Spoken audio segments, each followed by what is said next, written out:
Lors de cette période de guerre en Ukraine, la France a vu arriver plus de 300 000 personnes ukrainiennes sur le territoire. L'association Solinum, à travers le projet Soliguide, s'est immédiatement mobilisée comme pour toutes les crises sociales, le Covid ou l'accueil des réfugiés afghans. Le but vraiment de Solinum dans ces moments-là, c'est de simplifier la coordination entre les acteurs et d'orienter au mieux les personnes. Le centre d'accueil d'orientation a ouvert le 11 mars exactement.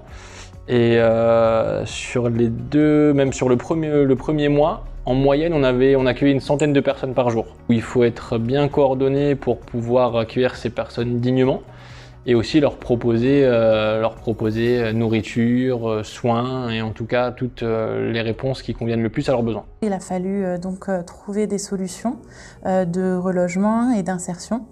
Ce qui fait que nous avons donc participé au comité de concertation de l'État avec les autres associations et les autres dispositifs d'hébergement, en partie pour répondre aux enjeux et besoins sur l'hébergement citoyen.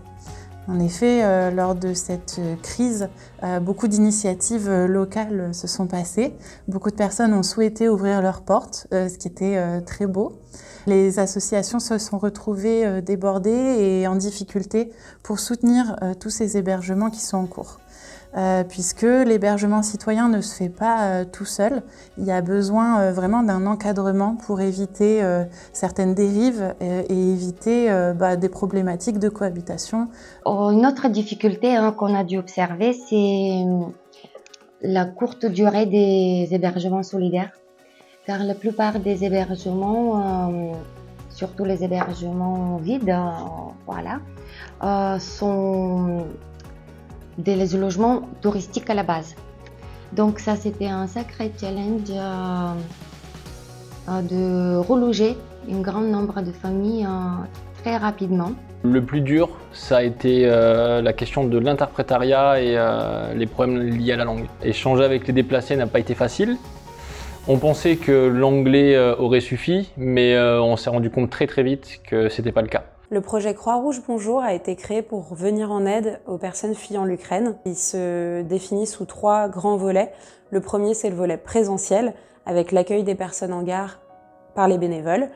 Le deuxième, c'est le volet téléphonique, donc un accueil téléphonique, dispositif téléphonique accessible à toutes les personnes qui en ont besoin.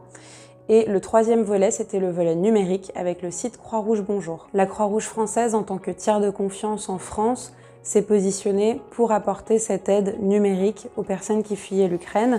Et c'est assez naturellement en fait qu'on s'est dirigé vers Soliguide, qui offrait un ensemble de fonctionnalités telles que la recherche de lieux à proximité. On a ainsi pu recenser et mettre à jour tous les lieux susceptibles de proposer de l'aide alimentaire ou des vêtements adaptés. On a également édité des listes papier en ukrainien. À titre personnel, j'ai pu me rendre dans différents points d'accueil, par exemple le gymnase Ruffi de Marseille, surtout pour aider les bénévoles à organiser les distributions alimentaires, mais aussi pour présenter l'outil Soliguide aux personnes sur place et aux écoutants du 115. Moi-même, j'ai parfois utilisé le Soliguide pour orienter des personnes, en fonction de leur lieu d'hébergement et en fonction de leurs besoins. Le but au final, c'est vraiment de leur permettre à eux de prendre en main le Soliguide, l'application, le site internet ou autre, pour qu'ils puissent être autonomes dans leurs recherches. Et le fait qu'il y ait des propositions, ou en tout cas qu'il y ait des actions qui soient vraiment ciblées pour le public ukrainien, pouvait les rassurer. Au moins, ils savaient qu'ils allaient dans un lieu qui était prévu pour eux, uniquement pour eux, ou en grande partie pour eux.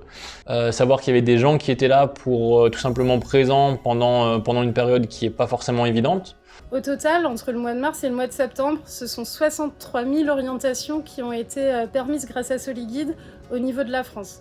On a aussi remarqué que la moitié des recherches en langue étrangère sur le Soliguide étaient encore actuellement réalisées en russe ou en ukrainien. On a à peu près 100 000 pages qui ont été consultées et côté Soliguide, on a pu voir que certains sujets intéressaient particulièrement, notamment celui de la santé, de la domiciliation, mais aussi de l'alimentation, où trouver à manger. Le fait que les personnes soient logées chez des citoyens a amené du coup un vrai besoin de soutien. On s'est posé la question de comment on allait pouvoir réagir. Et donc on a mis en place une boîte à outils à destination des personnes qui hébergent et à destination des associations afin d'essayer de les accompagner au mieux, de donner en tout cas toutes les clés et les expériences que nous on a pu faire au fil de l'eau. Et donc cette boîte à outils a été utilisée par plus de 600 acteurs sur le territoire. Les vrais enjeux de la rentrée, ce sont tout d'abord pour les personnes qui sont là depuis plus de 6 mois de renouveler leur titre de séjour, mais surtout de rescolariser leurs enfants, d'apprendre le français, de trouver un travail et de s'insérer au mieux en attendant de pouvoir regagner leur vie en Ukraine.